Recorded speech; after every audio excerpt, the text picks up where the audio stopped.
Adoramos al Señor, que adoramos al Rey, con gozo, con alegría. Bendito su nombre por siempre. Estamos en la presencia del Señor.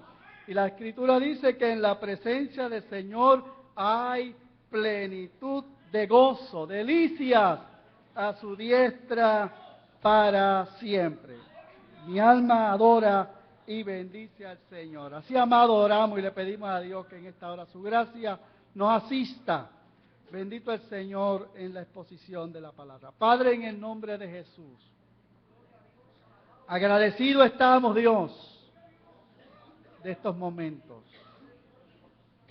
Gracias por tu Espíritu que se hace presente entre nosotros y que nos da testimonio, Señor, de que nuestra adoración está siendo de tu agrado, Padre.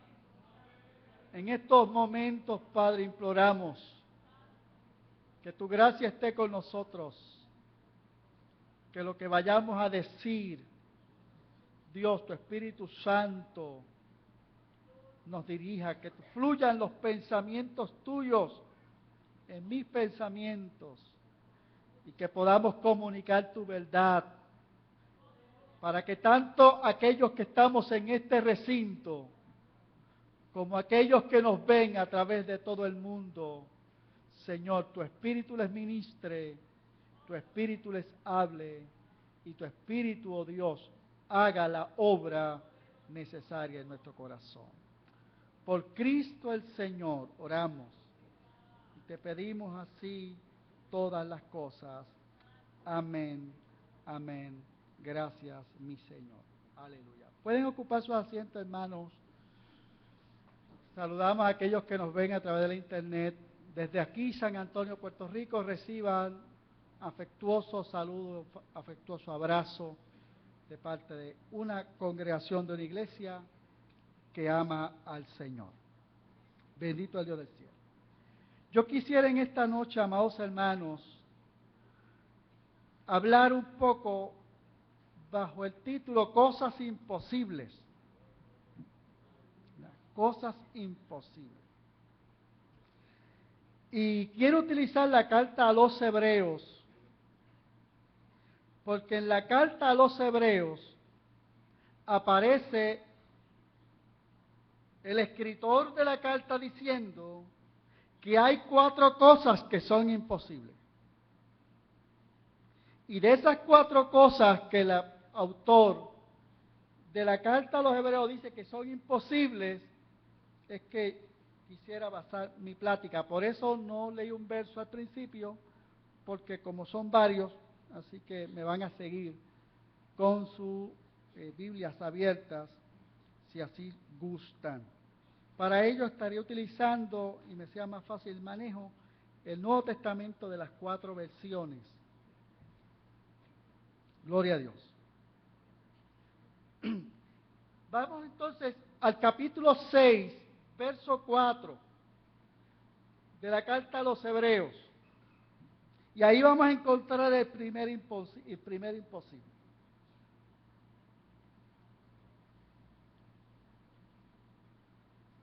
Capítulo 6 de la carta a los Hebreos, verso 4, dice el escritor de la carta: porque es imposible que los que una vez fueron iluminados y gustaron del don celestial y fueron hechos partícipes del Espíritu Santo, y asimismo gustaron de la buena palabra de Dios y de los poderes del siglo venidero, y recayeron, sean otra vez renovados para arrepentimiento, crucificando de nuevo para sí mismo al Hijo de Dios y exponiéndole al vituperio. Bendito el nombre del Señor por siempre. Así que el primer imposible es que un apóstata pueda ser restituido a la fe. Este pasaje, amados hermanos, es uno de mucha dificultad y ha provocado mucha discusión teológica a través de los siglos. Arminianos, calvinistas, católicos romanos, los grandes pensadores y teólogos de la historia de la Iglesia han hablado sobre este verso, han discutido este verso, han tratado de explicar este verso, y en casi 2000 años de historia que tiene la Iglesia cristiana, ¿verdad?, no se ha podido llegar a un acuerdo de qué es lo que quiere decir el verso, ¿verdad?, como tal, de una forma clara. Yo no pretendo resolver ese problema milenario en esta noche. No pretendo resolverlo y no pretendo explicar lo que otros han tratado y no han podido. Solo quiero hacer unas observaciones y traer una aplicación. El autor de la carta está escribiendo en tiempos de persecución. Una de las reglas de hermenéutica es: ten presente el contexto histórico en que fue escrito el libro, para que podamos entender por qué el que está escribiendo ahí está diciendo, dijo lo que dijo, cuando lo dijo, por qué lo dijo y para qué lo dijo. El escritor de la carta a los hebreos, cuando escribe esta carta, la escribe en tiempos de persecución, donde la fe de los creyentes era puesta en evidencia, enfrentando el martirio.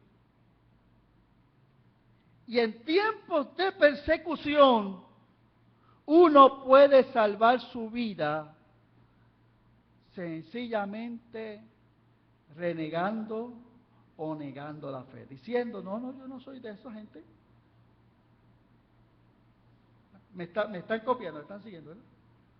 Yo puedo salvar mi pellejo fácilmente en tiempos de persecución con solo una declaración: yo no soy de ellos. ¿No? Pero esa acción de salvar mi vida, diciendo, no, yo no soy seguidor de Cristo, equivalía a decir que mi vida era más estimada, o sea, que yo estimaba más mi vida que al Señor. Y Jesús fue muy contundente en sus discursos con relación a eso. A modo de ejemplo nada más, vaya conmigo al Evangelio de Marcos, capítulo 8, verso 34 al 38. Y escuche a Marcos citando a Jesús en uno de sus discursos. Y llamando a la gente y a sus discípulos, les dijo, si alguno quiere venir en pos de mí, niéguese a sí mismo y tome su cruz y sígame. Porque todo el que quiera salvar su vida la perderá, y todo el que pierda su vida por causa de mí y del Evangelio la salvará. Porque ¿qué aprovechará al hombre si ganare todo el mundo y perdiere su alma? ¿O qué recompensa dará el hombre por su alma? Porque el que se avergonzare de mí y de mis palabras en esta generación adúltera y pecadora, el Hijo del Hombre se avergonzará también de él cuando venga en la gloria de su Padre con los santos ángeles. ¿Usted entendió lo que Jesús estaba diciendo? Ahora, extrapole eso a lo que el autor de los Hebreos está diciendo. En tiempos de persecución, en tiempos donde mi fidelidad a Dios se mostraba enfrentándome a las autoridades y diciendo, sí, yo soy cristiano. Sí, yo soy de los del camino. Sí, yo soy seguidor de Jesús. Aunque ese sí yo soy significara ir a parar a los leones, a la hoguera, al circo de los gladiadores, o a morir por lapidación, si era, o crucifixión, en todo caso. Ahora, por eso entonces podemos entender por qué el escritor de la carta está diciendo que el apóstata es imposible que pueda retornar, porque Jesús dijo que aquel que lo negara a él lo negaría entonces ante el Padre. Porque aquel que estimara su vida más que al Señor, estaría perdiéndola. Porque el que se pierde, o sea, el que muere sin Cristo, está perdiendo su vida para siempre. Para siempre. No por 2, 3 días, no por 6 meses, no por unos cuantos años que yo pulgue en el purgatorio, no, para siempre. Para siempre. Por eso el Señor dice, ¿de qué le vale al hombre que gane todo? Que lo gane todo. Y que al final pierda su alma. Ahora, como dije que yo no iba a resolver este dilema en esta noche, problema milenario de discusión teológica. Otra forma de apostasía extrema es cuando se abandona a Jesucristo para buscar salvación en otra fuente o por otro medio. Me explico. Yo me convertí a Cristo, confesé mis pecados ante Él, recibí, como dice la Escritura, por fe su perdón, su gracia salvadora, y me hice discípulo del Señor. Y fue pasando un tiempo, después de haber estado perseverando y haber buscado las Escrituras, haber madurado, crecido y seguir creciendo, en un momento dado, dudo de mi convicción y de mi fe, y comienzo a escuchar a un imán. Para los que están pensando que el pastor está loco y que los imanes no escuchan, no me refiero a eso que es magnético y que se pega a la metal. Me refiero al ministro musulmán que se llama imán.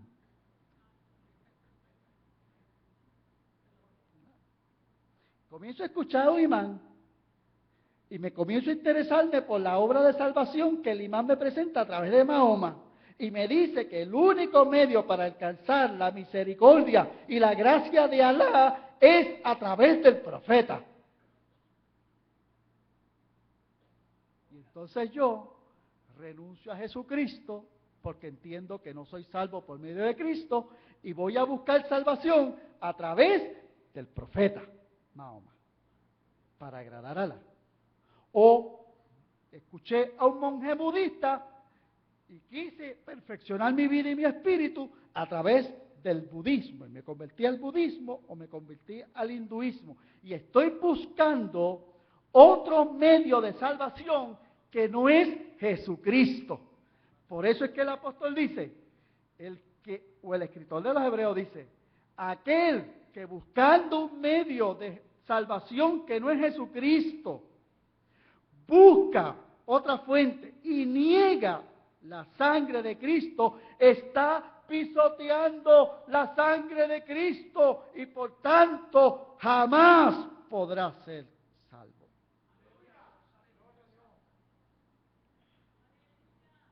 Bendito el nombre del Señor para siempre. No hay otra sangre, dice el escritor. No hay otra sangre que me pueda limpiar. No hay otro sacrificio que pueda expiar mi culpa. Bendito el nombre del Señor por siempre. No la hay.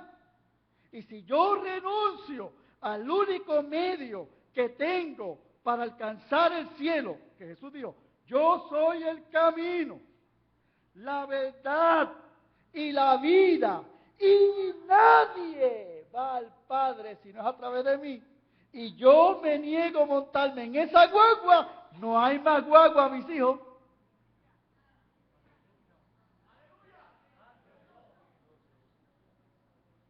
Esto no es como la parada del cajo público, que llegó el hermano Panchi con su cajo público y usted dijo, ay, está muy lleno, lo que queda es un espacio nada más y está muy aperretujado ahí y yo no voy a el sudor de la gente con esta calor, déjame buscar, esperar el otro. Y dejaste ir a Panchi. Panchi estaba por ahí, ¿verdad? Yo como que lo vi por ahí ahorita entrar. Bueno, dejaste ir. Porque ahorita quizás viene otro cajo público. Pero para el cielo no hay más que un solo cajo. Una sola guagua. Y no importa cuán llena esté, hay lugar para ti. Y si la dejas pasar, no pasará nuevamente. Aplicación de ese principio. No se puede negociar con la salvación. ¿Me escuchaste? Todos los que son salvos aquí, escúchenme. Todos los que tienen la experiencia de salvación aquí. Todos aquellos que el Espíritu le está dando testimonio de que son hijos de Dios y que son salvos, que sus pecados han sido perdonados, escúcheme. No se puede negociar con la salvación. El escritor de la carta a los Hebreos dice en el capítulo 13, no sea que siendo como Esaú, que por un plato de lenteja vendió su primogenitura y que luego, aunque lloró, pataleó, gritó, se arrepintió, no pudo cambiar el hecho.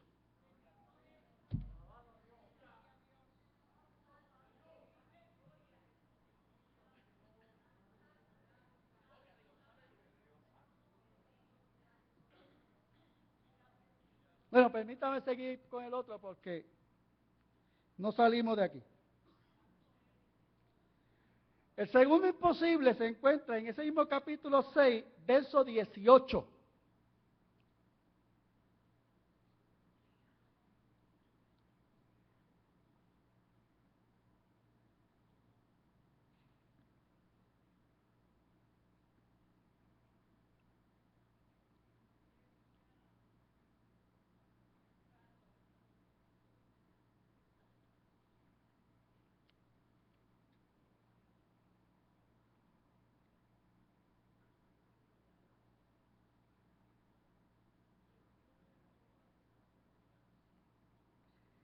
Para que por dos cosas inmutables, en las cuales es imposible que Dios mienta,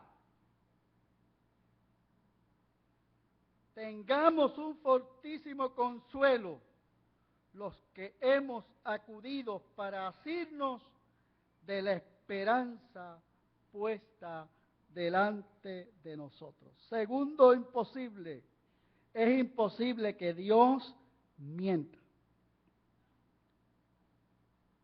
Ahora, ¿cuáles son esas dos cosas inmutables en las cuales no cabe la mentira? El escritor, en el contexto de esos pasajes, si usted lo lee un poquito más arriba, le va a decir cuáles son las dos. Uno, la promesa, y segundo, el juramento. La promesa, que se basa en la fidelidad de Dios, que es consustancial con Él, con su propio ser. O sea, la fidelidad es uno de los atributos propios de Dios. Dios es fiel. Esa es parte de su naturaleza. Por eso decimos que es consustancial de Él. Es parte de su sustancia. Dios no puede mentir en forma que desdiga lo que prometió, ¿verdad? O sea, Dios no puede decir una cosa y después autorrevocarse. Vaya conmigo a la segunda carta a los Corintios, capítulo 1.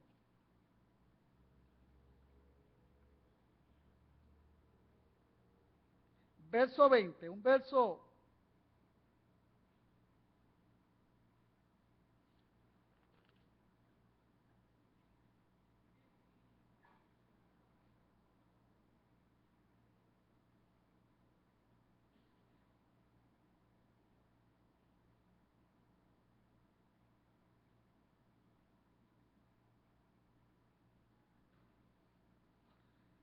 la versión Reina Valera dice, porque todas las promesas de Dios son, se me perdió, porque todas las promesas de Dios son en Él sí, y en Él amén, por medio de nosotros para la gloria de Dios. Ese verso leído en la Biblia de las Américas dice, pues tantas como sean las promesas de Dios, en Él todas son sí, por eso también por medio de Él, amén, para la gloria de Dios por medio de nosotros. En la versión internacional, todas las promesas que ha hecho Dios son sí en Cristo. Así que por medio de Cristo respondemos amén para la gloria de Dios.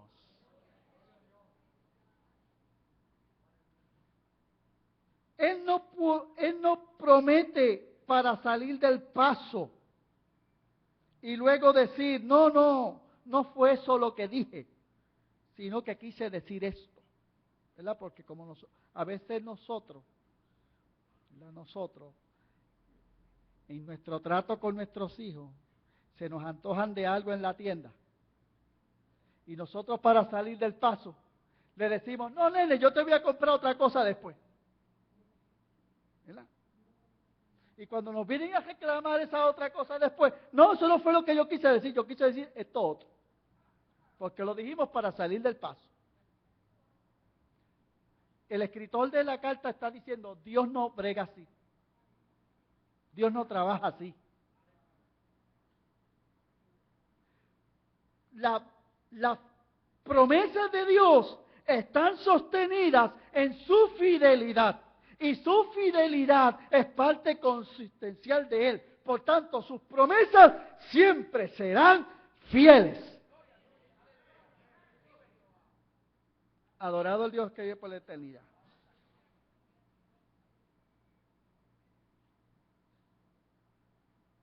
Lo otro inmutable es el juramento. Y está el escritor citando el momento en que Dios entró en pacto con Abraham. Está citando el caso de la promesa de Dios dada a Abraham. La promesa de Dios dada a Abraham se habría de cumplir porque Él es fiel. Y segundo, porque Dios juró con Abraham que la cumpliría. En la antigüedad, toda transacción o compromiso era sellado con un juramento que le daba veracidad o valor a lo acordado. No había notarios públicos que hiciesen una declaración jurada donde documentaran, notarizaran un documento y dijeran, este contrato es válido porque aquí ante mí, notario número tal, vino fulano de tal, mayor de edad, residente y vecino de tal sitio, y fulano de tal, mayor de edad, residente en tal sitio. Vinieron ante mí y se comprometieron que fulano le va a vender 1000 metros a fulano y que fulano le va a pagar a fulano la cantidad de tanto por esos 1000 metros. Hoy en Aguadilla, Puerto Rico, hoy 28 de junio del 2009, ante mí, notario, ¡pum! El sello.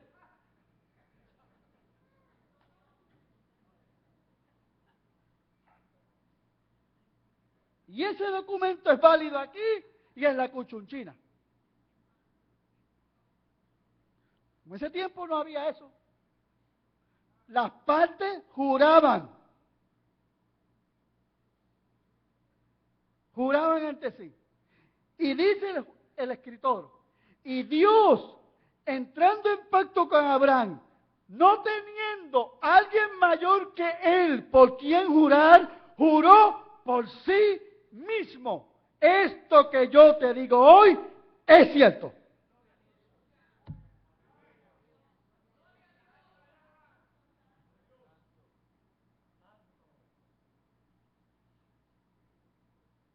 Y como Dios es fiel, es eterno e inmutable, su palabra y su compromiso no tiene variación. Por eso es que el escritor dice, tenemos más motivos para cobrar ánimo, pues no solo tenemos la promesa y el juramento de Dios en la antigüedad, sino que tenemos hoy el cumplimiento amplio de las promesas de Cristo. Cristo es nuestra gloria. Lea el verso 19 y 20 de ese mismo pasaje. La cual tenemos como segura y firme ancla del alma y que penetra hasta dentro del velo, donde Jesús entró por nosotros como precursor, hecho sumo sacerdote para siempre, según el orden de Melquisedec. Y está diciendo, miren señores, no solamente tenemos la promesa y el juramento de Dios a nuestro padre Abraham, sino que tenemos el cumplimiento de aquel que traspasó el velo celestial y lo abrió para que nosotros caminemos también hacia él. Adorado Jesucristo para siempre. Yo no sé si usted se goza en esta noche de tener a Jesucristo de su lado. Es mejor tenerlo de nuestro lado que en contra nuestro, hermano.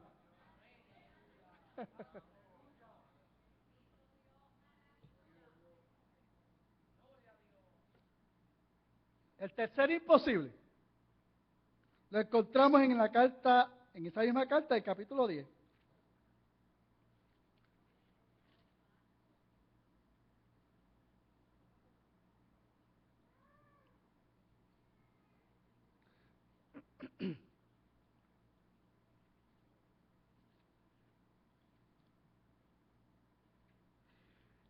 Verso 4. En Reina Valera, a menos que no sea una versión más adelantada que la del 1960, no se va a notar.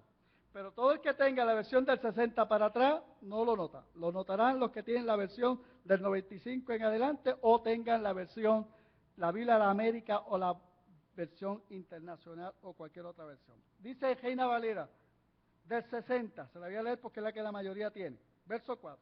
Porque la sangre de los toros y de los machos cabríos no pueden quitar los pecados. Pero ese mismo verso, en la versión de la Biblia de las Américas, versión del 2005 o 1995, o la versión internacional dice, porque es imposible que la sangre de los toros y de los machos cabríos quiten los pecados. Dice la versión de las Américas. La versión internacional dice, ya que es imposible que la sangre de los toros y de los machos cabríos quite los pecados. Bendito el Señor.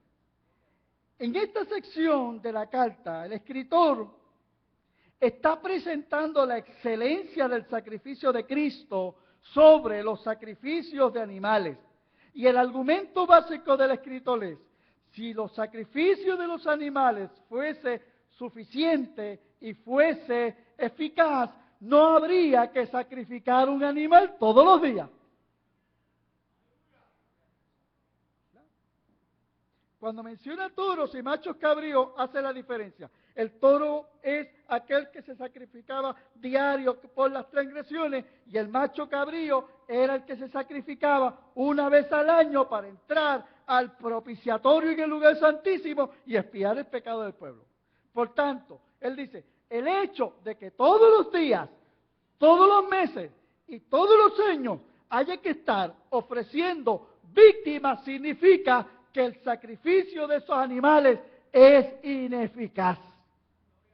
Pero Cristo demostró que su sacrificio es mucho más excelente porque fue una sola vez, llevando su propia sangre al propiciatorio celestial y rompiendo el poder del pecado para siempre.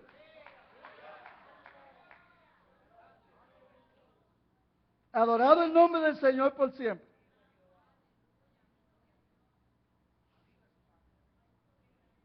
En fin, el escritor está diciendo que el sacrificio de Cristo es perfecto y que no necesita de nada que le ayude para ser efectivo. El sacrificio de Cristo es completo y total y no necesita de muletas que lo ayuden para perdonar para que nuestros pecados sean perdonados. Así que aquel que te condiciona que tus pecados para que sean perdonados tienes que guardar un cierto día de la semana, que si aquel que condiciona que para que tus pecados sean perdonados tengas que observar ciertos ritos, que para que mis pecados sean perdonados o para ser salvo tengo que hablar lenguas y tener el bautismo del Espíritu Santo, porque si no tengo el bautismo y no hablo lengua, no me salvo. Estamos desvirtuando la obra perfecta de Jesucristo. Adorado el nombre del Señor. El sacrificio de Cristo es perfecto y lo único que yo necesito para ser salvo y ser parte del reino es que la sangre de Cristo me limpie de todos mis pecados y me ponga en reconciliación con Dios.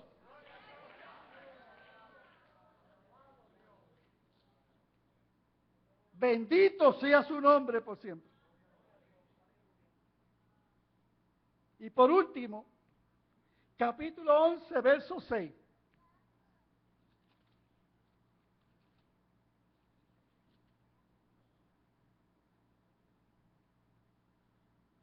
Pero sin fe es imposible agradar a Dios.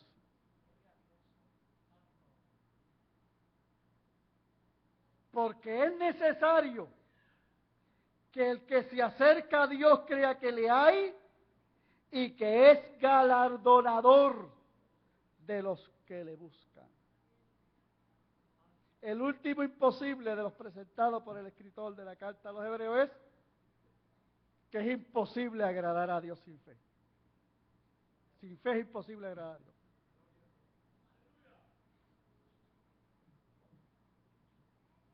Ahora, miren el contexto en que coloca ese verso.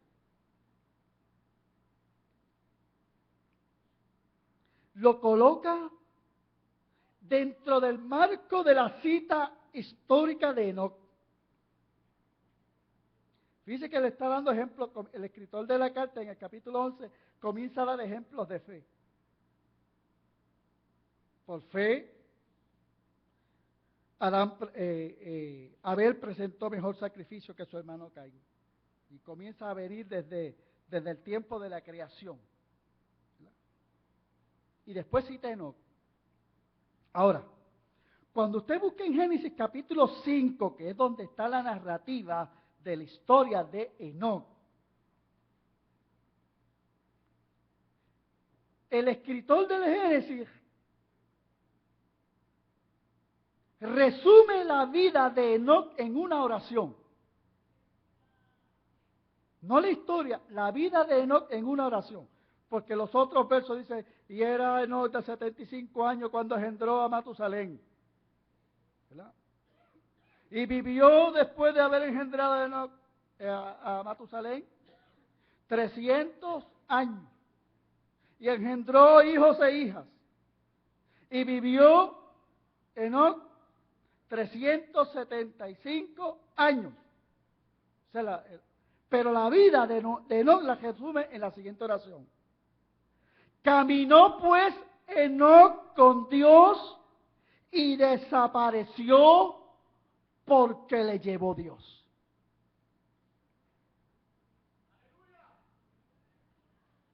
Adorado el nombre de Cristo por siempre.